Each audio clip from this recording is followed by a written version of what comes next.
Assalamualaikum warahmatullahi wabarakatuh. Kita akan saksikan dalam video ini di mana sosok Bahar bin Smith ini semakin menunjukkan arogansinya yang tidak mencitrakan dirinya sebagai seseorang yang menganggap dirinya sebagai cucu dari Nabi Muhammad SAW. Di mana dalam videonya tersebut dia berteriak-teriak ingin menantang Bang Haji Rhoma Irama. Jadi katanya Habaib ini difitnah oleh Bang Haji Rhoma Irama. Jadi dia menantang-nantang untuk Bang Haji Rhoma Irama ini menyebutkan nama dari Habaib itu. Namun bisa disaksikan pula bahwa Bang Haji Rhoma Irama ini tidak terlalu menanggapi omongan-omongan dari si Habib Bahar bin Smith ini. Saya rasa Bang Haji Rhoma Irama ini paham akan hal itu, karena tidak perlulah kita menghiraukan orang-orang tolol seperti si Bahar bin Smith ini. Dia ini kan adalah orang-orang yang tidak memiliki adab, jadi percuma menghadapi orang-orang yang seperti ini. Nah, untuk lebih lengkapnya mari kita simak videonya berikut ini.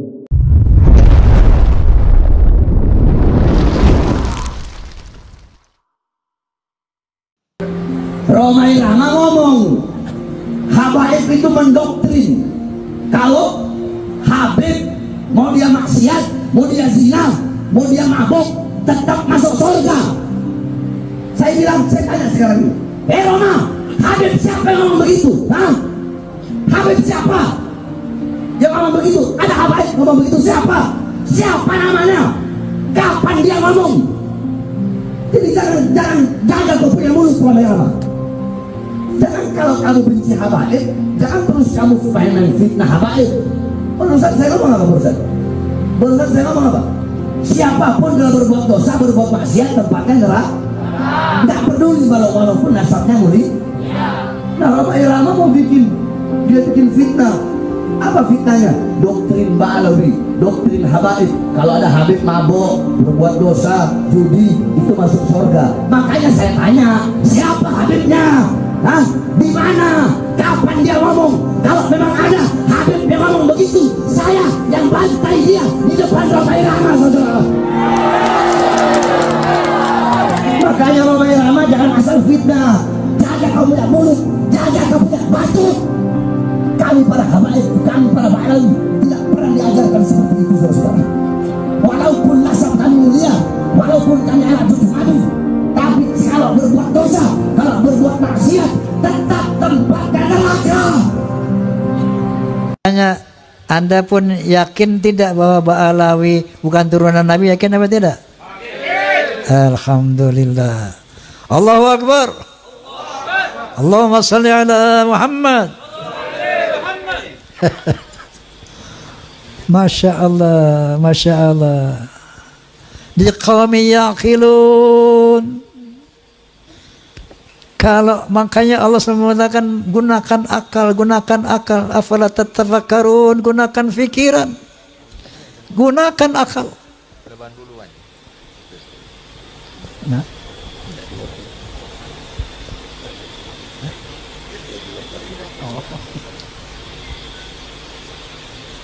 Nah, jadi tambahan lagi keyakinan saya itu dengan berbagai macam arogansi dan khurafat-khurafat yang tadi saya utarakan. Lengkap sudah hakul yakin saya. Nah, kemudian saya ingin berbagi pengalaman. Tempo hari saya dakwah di daerah Jambi, Sumatera Selatan. Tablighul Akbar. Itu kiai-kiai banyak mengatakan, Bang Haji, kami di belakang Bang Haji. Saya pengen sih dia di depan saya, ya, bukan di belakang, ya.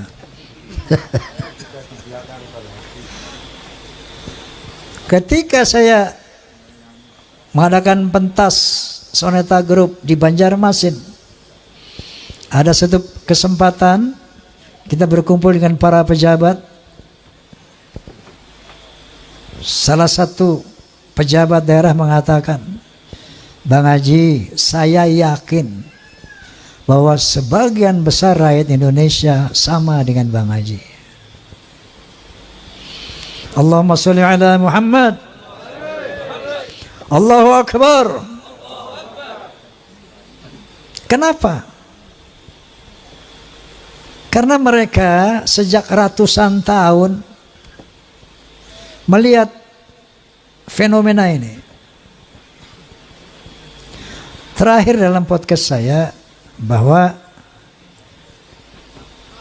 kita bangsa Indonesia tidak boleh diam melihat fenomena ini.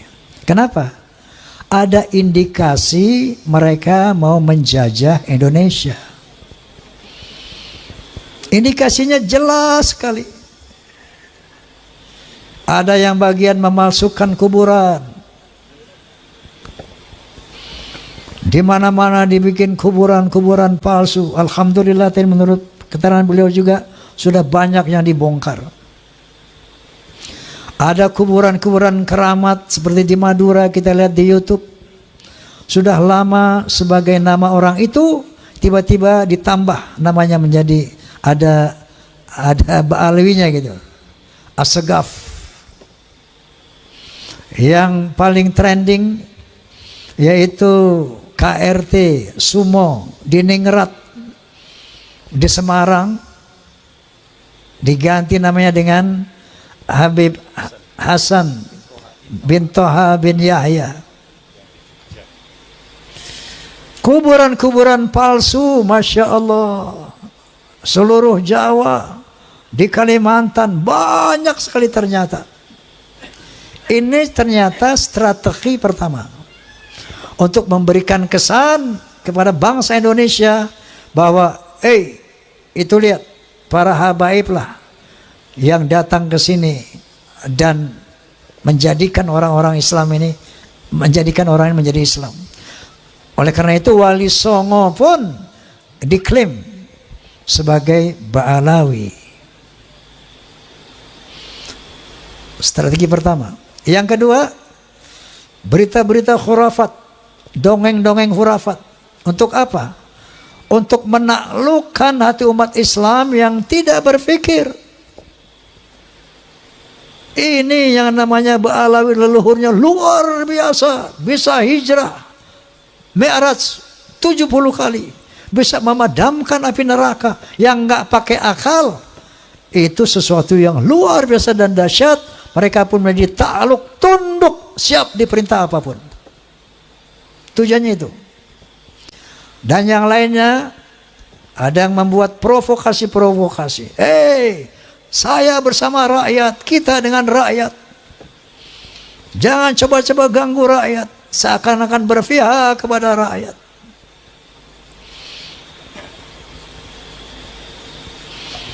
Ada lagi provokator. Asah golokmu, asah pedangmu, asah celuritmu.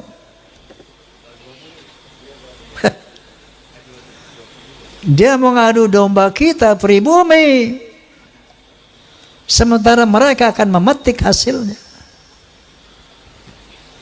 Faham apa tidak ini? Halo? Faham? Sehingga akhirnya mereka bisa bilang, Jawa adalah pintu tarim, Indonesia milik Aulia Tarim. Inna lillahi wa inna ilaihi raji'un. Saya sebagai putra Indonesia was-was, ngeri dan waspada. Ini ternyata doktrin-doktrin ini tidak sembarangan. Klaim-klaim mereka sebagai keturunan Nabi ternyata ada tujuan-tujuan untuk menguasai Indonesia. Ibu Pertiwi menangis ratusan tahun karena dijajah oleh Belanda, dijajah oleh Jepang. Baru beberapa puluh tahun merdeka, tiba-tiba ada gejala lagi. Kita mau dijajah oleh penjajah berjubah. Na'udzubillahi min. Itu yang saya lihat. Itu yang saya rasakan, itu yang saya perhatikan. Masya Allah.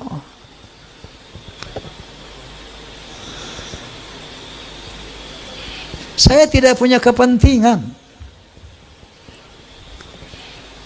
Dan sering saya katakan, apapun yang saya ucapkan ini bukan berdasarkan kebencian. Naudzubillah. Bukan berdasarkan saya punya kepentingan. Dasarnya qulil haqqa walau kana murra. Dasarnya adalah wa tawassaw bil haqq wa tawassaw bis sabr. Dasarnya adalah demi menyelamatkan akidah, jadi menyelamatkan Indonesia dari penjajahan dan perbudakan spiritual dan politik. Allahu Akbar. Nah jadi padahal yang namanya Ustadz Rizik Syihab, Ustadz Masya Allah, itu mereka semua sahabat-sahabat saya sejak muda itu. Sampai saya di podcast sama beliau sama menangis. Ya Allah, saya sedih banget ini. Saya harus mengatakan yang hak sementara mereka adalah sahabat-sahabat saya.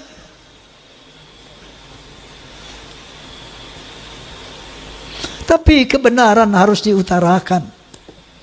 Sepedih apapun perasaan saya. Lalu saya katakan goalnya satu, mari selamatkan akidah umat. Kedua, jaga Indonesia dari skenario yang terang benderang di media sosial. Terang benderang Indonesia milik Aulia Tarim. Apakah kurang jelas ini? Halo? Apakah kurang jelas tujuan mereka?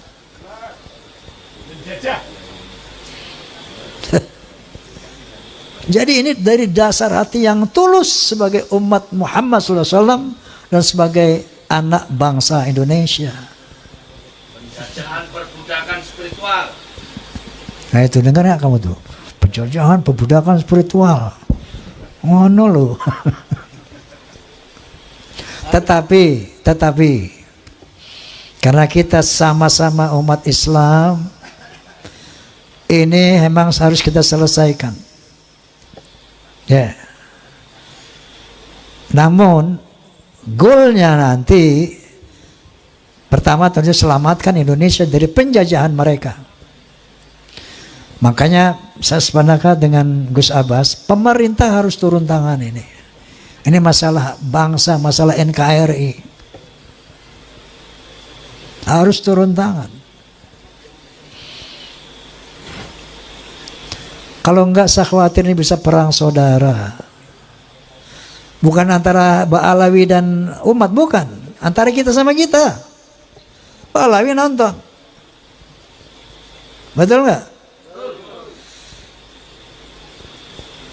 Oleh karena itu, goalsnya nanti,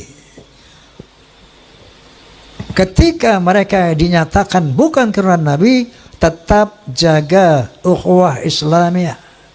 Wa'tasimu bihablillahi jami'an wa la tafarraqu. Tapi dalam kesetaraan. Bukan dia sebagai tuan, kita sebagai budak. No. Rekat ukhuwah Islamiyah dalam kesetaraan. Kita muliakan siapa yang berilmu. Yarfa'illahu alladhina amanu minkum walladhina utul ilma darajat. Kita muliakan siapapun yang berilmu, tadi golongan mereka dari manapun. Dan kita muliakan orang-orang yang bertakwa. Tidak ada kemuliaan atas nasab, sebagaimana firman Allah Subhanahu wa taala, sebagaimana dinyatakan oleh Rasulullah sallallahu alaihi wasallam. Ini harus kita perbaiki sistem sosial antara Ba'alawi dan pribumi. Kalau mau sama-sama merekat ukhuwah Islamiyah dalam kesetaraan. Jangan kami putra bangsa menjadi budak-budak kalian, secara spiritual ataupun secara politik. Last but not least, Rasulullah SAW punya spesifikasi dibandingkan dari 124.000 nabi yang diturunkan Allah. Ada 313 Rasul. Semuanya misinya sama, untuk menyampaikan la ilaha illallah. Tapi ada spesifikasi Rasulullah. Di samping itu, beliau ditugaskan untuk membangun akhlak. Sebagaimana Nabi sallallahu alaihi wasallam bersabda, "Innama bu'itsu liutammima makarimal akhlaq." Sesungguhnya aku dibangkitkan untuk memperbaiki akhlak yang mulia. Jadi bisa kita saksikan tadi bagaimana si Bahar ini berkuar-kuar dan bagaimana Bang Haji Roma Irama ini menganggap santai saja apa yang dilakukan si Bahar bin Smith ini. Semoga video ini bisa bermanfaat dan menambah wawasan kita. Wallahul muwaffiq ila aqwamit thoriq. Assalamualaikum warahmatullahi wabarakatuh.